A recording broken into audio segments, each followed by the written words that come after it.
Konting chika lang. Yes po. Kumusta na daw kayo ni Jillian? Actually, magkasama kami bukas si Jillian. Meron bang something? Wala naman. Ano, we're very close kasi bata pa lang si Jillian noon, nakakasama ko na. Diba? But ngayon, sobrang happy ako na nakatrabaho ko siya. And isa sa mga napakagandang mukha sa industriya ng showbiz. At ang galing umante ng pagkahapon, mabait na tao. And we're very happy na magkatrabaho kami dalawa. Bukas, actually, wala kaming work. But meron kaming date sa...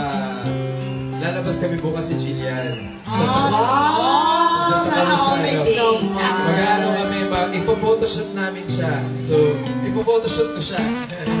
Photographer ka na rin. Hindi naman, nag-feeling lang po. So, punta kami ng Tagaytay bukas. Wala lang, kasi nagtuloy-tuloy yung work namin. So, sabi namin, parang kailangan namin mag-chill lang muna, mag-relax. Meron kaming date sa...